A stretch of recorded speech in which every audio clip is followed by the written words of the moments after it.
नमस्कार। कभी ऐसा हुआ है कि लोन या क्रेडिट कार्ड के लिए अप्लाई किया हो और वो रिजेक्ट हो गया हो? अगर हाँ, तो आज की ये बातचीत बिल्कुल आपके काम की है। हम सिबिल स्कोर को समझने वाले हैं, जो समझिए कि आपकी फाइनेंशियल दुनिया की एक मास्टर चाबी है। ये एक ऐसा सवाल है जो बहुत लोगों को परेशान करता है। मतलब इनकम अच्छी है, नौकरी सही है, फिर भी लोन अप्रूव क्यों नहीं होता? इसकी सबसे बड़ी वजह ना अक्सर एक 3 डिजिट के नंबर में छिपी होती है। तो चलिए आज इसी पहेली को सुलझाते हैं। तो ये सिबिल स्कोर आखिर है क्या चीज? बहुत सिंपल है। इसे किसी के फाइनेंशियल रिपोर्ट कार्ड की तरह समझिए। ये 300 से 900 के बीच का एक नंबर होता है जो बैंकों को ये बताता है कि कोई इंसान पैसों के मामले में कितना भरोसेमंद है। सीधी सी बात है, स्कोर जितना ज्यादा, भरोसा उतना ही पक्का। तो इन नंबर्स का मतलब क्या है? देखिए, अगर स्कोर 300 से 550 के बीच है तो मामला बहुत खराब है। 550 से 650 है तो सुधार की बहुत ज्यादा जरूरत है। लेकिन जो हमारा मैजिक नंबर है, हमारा लक्ष्य, वो है 750 से 900 की रेंज में पहुंचना। यह है एक्सीलेंट कैटेगरी। यहां पहुंचने पर सबसे बेस्ट लोन ऑफर्स और सबसे कम ब्याज दरें मिलती हैं। अच्छा, अब स्कोर सुधारने की बात करने से पहले यह समझना बहुत जरूरी है कि वो आखिर गिरता क्यों है ना? तो चलिए पहले बीमारी की जड़ को पकड़ते हैं, मतलब प्रॉब्लम को डायग्नोस करते हैं। किसी के भी सिबिल स्कोर को गिराने की ये 5 सबसे बड़ी वजह हैं। पहली, ईएमआई या क्रेडिट कार्ड की पेमेंट में देरी करना। दूसरी, क्रेडिट लिमिट का 80 से 100% तक इस्तेमाल कर लेना। तीसरी, थोड़े ही समय में बार बार लोन के लिए अप्लाई करना। चौथी, रिकॉर्ड में लोन सेटलमेंट का ठप्पा लग जाना। और पांचवी, कोई पुराना लोन जो चुकाया ही ना गया हो।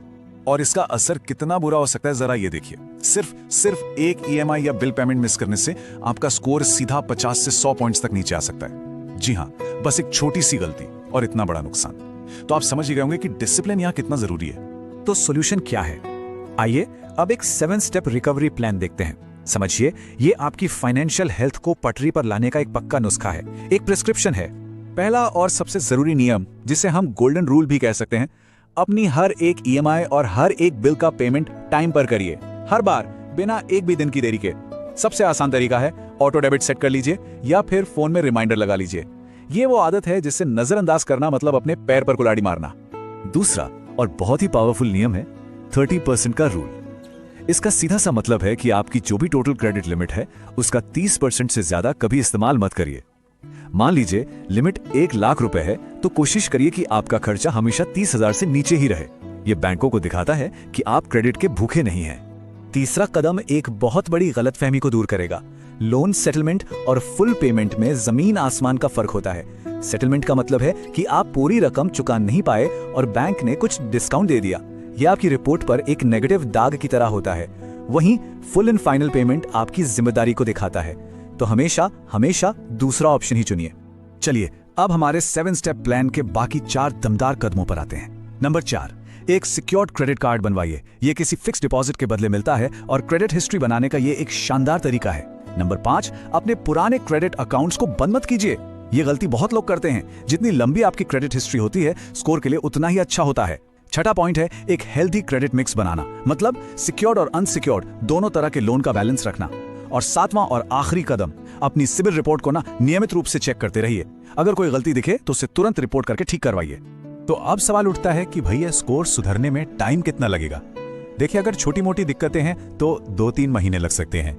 अगर लेट पेमेंट की हिस्ट्री है तो 3 से 6 महीने, और अगर कोई पुराना डिफॉल्ट है तो 6 से 12 महीने भी लग सकते हैं।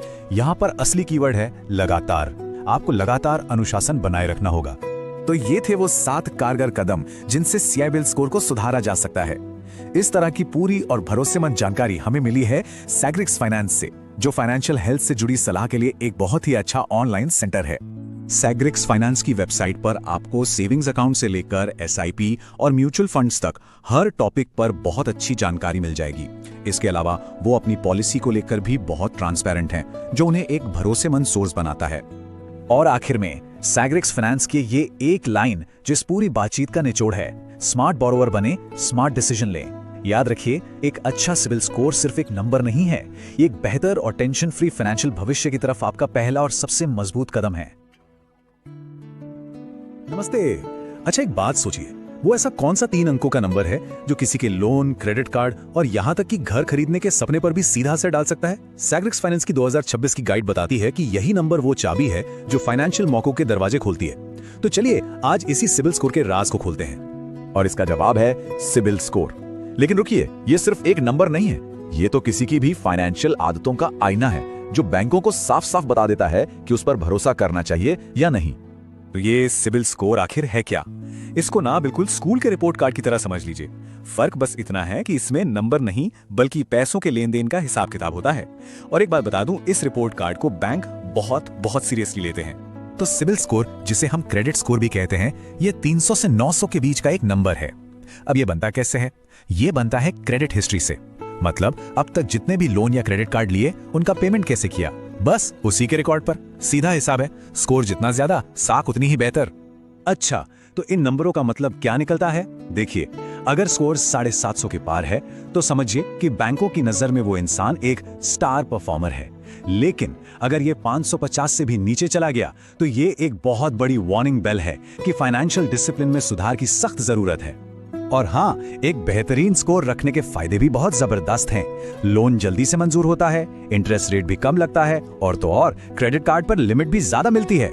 यानी सही मायनों में फाइनेंशियल आजादी की ओर एक बहुत बड़ा कदम। लेकिन एक अच्छा स्कोर बनाए रखना इतना भी आसान नहीं होता। कई बार अनजाने में ही लोग कुछ ऐसी गलतियां कर बैठते हैं जो उनके स्कोर को चुपके से नीचे गिरा देती हैं। तो चलिए अब उन्हीं गलतियों को पहचानते हैं। ये हैं वो 5 सबसे बड़े दुश्मन जो किसी के भी स्कोर को गिरा सकते हैं। क्या ये बात पता है कि सिर्फ एक ईएमआई या बिल पेमेंट में देरी होने से स्कोर 100 पॉइंट तक कम हो सकता है? जी हाँ, 100 पॉइंट। और इसी तरह क्रेडिट कार्ड की लिमिट को पूरा का पूरा इस्तेमाल कर लेना या बार बार लोन के लिए अप्लाई करना भी बहुत बड़े खतरे की घंटी है। तो चलिए अब आते हैं सबसे जरूरी हिस्से पर। अगर स्कोर कम हो गया है तो उसे सुधारने के लिए क्या करना चाहिए? यहाँ सैग्रिक्स फाइनेंस की गाइड से लिए गए 7 जबरदस्त और बिल्कुल प्रैक्टिकल तरीके हैं। पहला और सबसे जरूरी नियम, अनुशासन। अपने सारे बिल्स और ईएमआई हमेशा टाइम पर चुकाइए। इसके लिए फोन पर रिमाइंडर लगा लो या फिर बैंक में ऑटो डेबिट की सुविधा शुरू कर दो। बस ये समझ लो कि यही आपके स्कोर की मजबूत नींव है। दूसरा कदम इस जादुई नंबर के इर्द गिर्द घूमता है, 30%। ये क्रेडिट इस्तेमाल करने का गोल्डन रूल है। ये 30% का नियम है क्या? इसका सीधा सा मतलब है अपनी टोटल क्रेडिट लिमिट का 30% से ज्यादा कभी भी इस्तेमाल मत करो। जैसे अगर लिमिट 1 लाख रुपए है तो अपना बकाया हमेशा 30,000 रुपए से नीचे ही रखना है। इससे बैंकों को यह सिग्नल जाता है कि कोई क्रेडिट का भूखा नहीं है, बल्कि समझदारी से इसका इस्तेमाल कर रहा है। अब आते हैं स्टेप नंबर 3 और 4 पर। तीसरा स्टेप खास तौर पर उन लोगों के लिए है जिनका कोई क्रेडिट स्कोर है ही नहीं। एक एफडी यानी फिक्स्ड डिपॉजिट के बदले में एक सिक्योर्ड क्रेडिट कार्ड लेकर एक अच्छी शुरुआत की जा सकती है। और चौथा स्टेप, ये एक ऐसी बात है जो बहुत कम लोग जानते हैं, अपने पुराने क्रेडिट अकाउंट्स को कभी बंद ना करें। क्रेडिट हिस्ट्री जितनी पुरानी होती है, स्कोर उतना ही मजबूत माना जाता है। 5वां कदम है एक हेल्दी क्रेडिट मिक्स बनाए रखना। मतलब अपने पोर्टफोलियो में सिक्योर्ड लोन जैसे होम लोन और अनसिक्योर्ड लोन जैसे क्रेडिट कार्ड, दोनों का एक अच्छा बैलेंस होना चाहिए। और छठा कदम है थोड़ा जासूस बनना। जी हाँ, साल में कम से कम एक बार अपनी सिबिल रिपोर्ट को ध्यान से चेक करें। कभी कभी इसमें गलतियां होती हैं और एक छोटी सी गलती भी स्कोर को काफी नुकसान पहुंचा सकती है। उसे फौरन ठीक करवाना जरूरी है। और अब 7वां और शायद सबसे जरूरी कदम, ये वो पॉइंट है जहां अक्सर लोग सबसे बड़ी गलती करते हैं। ये है लोन सेटलमेंट का जाल। तो ये बात समझना बहुत जरूरी है कि सेटलमेंट और फुल पेमेंट में बहुत बड़ा फर्क है। सेटलमेंट का सीधा मतलब है कि पूरी रकम नहीं चुकाई गई और बैंक ने कुछ डिस्काउंट देकर मामला रफा दफा कर दिया, और ये चीज सिबिल रिपोर्ट पर एक काले धब्बे की तरह हमेशा के लिए रह जाती है। इसलिए हमेशा कोशिश फुल एंड फाइनल पेमेंट करने की ही होनी चाहिए। हाँ, एक बात और, स्कोर सुधारने में थोड़ा सब्र रखना पड़ता है। ये रातों रात नहीं होता। छोटी मोटी दिक्कतों को ठीक होने में 2 से 3 महीने लग सकते हैं, तो वहीं किसी पुराने डिफॉल्ट जैसी बड़ी चूक से उबरने में 6 से 12 महीने तक लग जाते हैं। याद रखिए, लगातार कोशिश करते रहना ही असली गेम चेंजर है। एक अच्छा सिबिल स्कोर पाना यकीनन एक बहुत बड़ी जीत है, लेकिन ये मंजिल नहीं है, बल्कि एक मजबूत फाइनेंशियल लाइफ की शुरुआत है।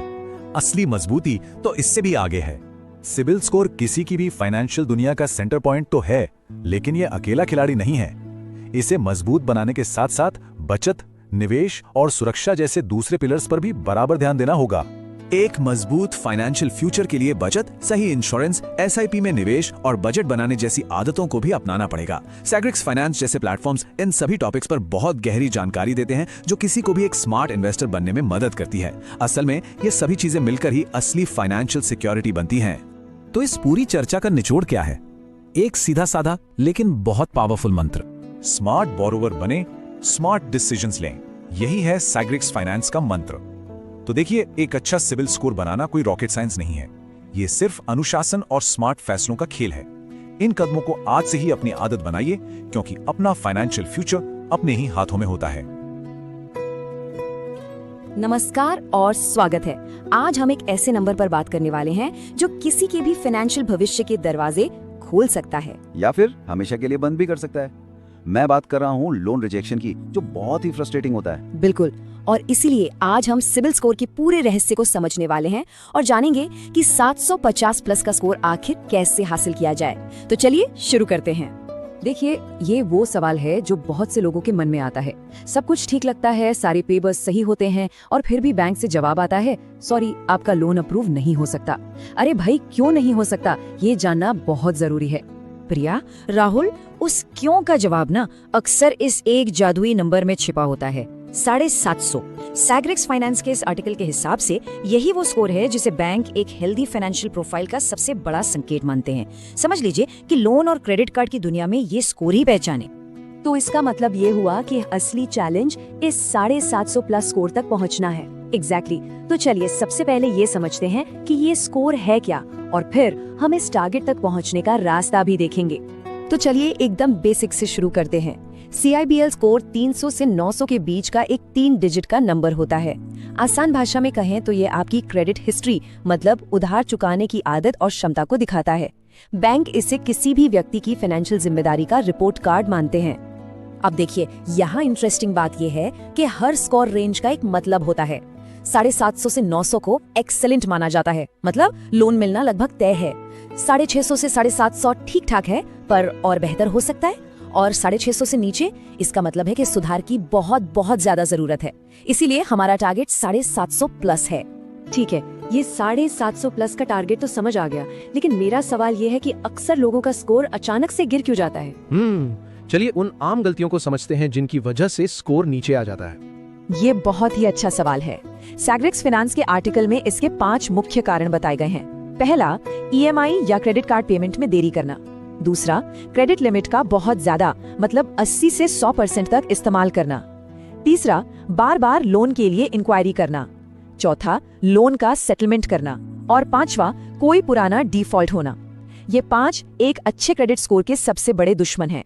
और इसमें जो सबसे चौंकाने वाली बात है वो ये है कि सिर्फ एक बार पेमेंट में देरी, सिर्फ एक बार, और आपका स्कोर 100 पॉइंट्स तक गिर सकता है। सोचिए, इससे पता चलता है कि टाइम पे पेमेंट करना कितना ज्यादा जरूरी है। चलिए, अब प्रॉब्लम की बात हो गई तो सोल्यूशन पर आते हैं। ये आर्टिकल हमें स्कोर सुधारने के लिए एक बहुत ही क्लियर 7 स्टेप का प्लान देता है, और ये मुश्किल बिल्कुल नहीं है, बस थोड़ा डिसिप्लिन चाहिए। पहला और सबसे जरूरी कदम, अपनी EMI और क्रेडिट कार्ड के बिल्स हमेशा हमेशा टाइम पर भरें। एक दिन की भी देरी नहीं होनी चाहिए। इसके लिए रिमाइंडर या ऑटो डेबिट सेट कर लेना सबसे अच्छा रहता है, ताकि कभी भूलने का चांस ही ना रहे। ये अनुशासन की पहली सीढ़ी है। दूसरा नियम है क्रेडिट यूटिलाइजेशन का। सीधा सा मतलब है कि अपनी टोटल क्रेडिट कार्ड लिमिट का 30% से ज्यादा इस्तेमाल नहीं करना चाहिए। जैसे अगर लिमिट 1 लाख रुपए है तो कोशिश करें कि आपका बकाया कभी भी 30,000 रुपए से ज्यादा न हो। लेकिन प्रिया, ये हर बार प्रैक्टिकल नहीं होता ना। मान लो कोई मेडिकल इमरजेंसी आ गई तो हो सकता है पूरी लिमिट इस्तेमाल करनी पड़े। वो तो एक मजबूरी है। क्या तब भी स्कोर खराब हो जाएगा? ये तो ठीक नहीं लगता। तुम्हारी बात बिल्कुल सही है राहुल, लेकिन हमें बैंक के नजरिए से भी सोचना होगा। जब कोई 30% से कम यूज करता है तो ये फाइनेंशियल डिसिप्लिन का सिग्नल देता है, लेकिन जब कोई 80% से ज्यादा यूज करता है तो बैंकों को लगता है कि ये व्यक्ति क्रेडिट पर बहुत ज्यादा निर्भर है, जो एक हाई रिस्क का सिग्नल है। हाँ, इमरजेंसी में ऐसा हो सकता है, पर अगर ये आदत बन जाए तो स्कोर को पक्का नुकसान होगा। अच्छा, अगला इम्पोर्टेंट स्टेप है एक अच्छा क्रेडिट मिक्स बनाना। इसका मतलब है कि आपकी प्रोफाइल में सिक्योर्ड और अनसिक्योर्ड दोनों तरह के लोन का एक बैलेंस होना चाहिए। जैसे कि होम लोन, जो एक सिक्योर्ड लोन है, और साथ में पर्सनल लोन या क्रेडिट कार्ड, जो अनसिक्योर्ड है। ये दिखाता है कि कोई भी व्यक्ति अलग अलग तरह के क्रेडिट को जिम्मेदारी से हैंडल कर सकता है। ठीक है, एक और चीज जिसके बारे में मैंने सुना है वो है लोन सेटलमेंट। ये क्या होता है और इससे क्यों बचना चाहिए? सुनने में तो ये लोन खत्म करने जैसा ही लगता है ना? नहीं राहुल, इन दोनों में जमीन आसमान का फर्क है। ये स्लाइड इसे बहुत अच्छे से समझा रही है। जब कोई फुल पेमेंट करता है तो अकाउंट क्लोज्ड मार्क होता है, जो एक पॉजिटिव सिग्नल है। लेकिन सेटलमेंट में बैंक कुछ डिस्काउंट देकर लोन बंद तो कर देता है, पर रिपोर्ट में सेटल्ड लिख दिया जाता है। ये एक बहुत बड़ा नेगेटिव मार्क है, जो सालों तक स्कोर को खराब करता है और भविष्य में लोन मिलना बहुत मुश्किल बना देता है। राहुल, ये सारी बातें बहुत काम की हैं, लेकिन सवाल ये है कि ये 7 स्टेप प्लान जैसी भरोसेमंद जानकारी मिली कहाँ से? क्योंकि इंटरनेट पर तो जानकारियों का भंडार है। सही क्या है, गलत क्या है, कैसे पता चले? तुम्हारा सवाल एकदम सही है और इसका जवाब है हमारा सोर्स। ये पूरा का पूरा विश्लेषण सैग्रिक्स फाइनेंस पर पब्लिश हुए एक बहुत ही डिटेल्ड आर्टिकल पर आधारित है। ये वेबसाइट फाइनेंशियल नॉलेज के लिए एक भरोसेमंद सेंटर की तरह काम करती है। सैग्रिक्स फाइनेंस सिर्फ क्रेडिट स्कोर पर ही नहीं, बल्कि फाइनेंस के लगभग हर पहलू पर जानकारी देता है। जैसा कि यहाँ देख रहा है, यहाँ अकाउंट्स, इंश्योरेंस से लेकर इन्वेस्टमेंट्स तक सब कुछ कवर किया गया है। ये इसे एक कंप्लीट रिसोर्स बनाता है। और सबसे जरूरी बात, इस वेबसाइट पर अबाउट अस और प्राइवेसी पॉलिसी जैसे पेज साफ साफ दिए गए हैं। ये दिखाता है कि वो ट्रांसपेरेंट है।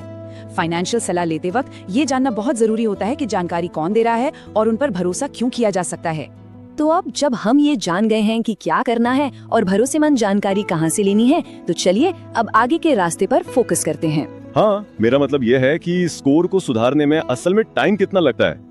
आर्टिकल के अनुसार ये इस बात पर डिपेंड करता है कि प्रॉब्लम कितनी बड़ी है। छोटी मोटी गलतियों को सुधारने में 2 से 3 महीने लग सकते हैं। एक लेट पेमेंट का असर कम होने में 3 से 6 महीने, और अगर कोई पुराना डिफॉल्ट है तो स्कोर को पूरी तरह से ठीक होने में 6 से 12 महीने भी लग सकते हैं। सबसे जरूरी बात है कि कोशिश लगातार करते रहना। तो कुल मिलाकर संदेश बहुत क्लियर है। एक स्मार्ट बोरोवर बनना होगा और स्मार्ट डिसीजन लेने होंगे। जैसा कि सैग्रिक्स फाइनेंस का मंत्र भी है, अपनी फाइनेंशियल हेल्थ की जिम्मेदारी खुद ही लेनी होगी। बिल्कुल। तो हम इसे एक सवाल के साथ खत्म करते हैं। इस सारी जानकारी के बाद वो पहला स्मार्ट फैसला कौन सा होगा जो आज अपने स्कोर के लिए लिया जाएगा? क्या ऑटो पे सेट करना है या अपनी क्रेडिट रिपोर्ट चेक करनी है? जो भी हो, शुरुआत तो आज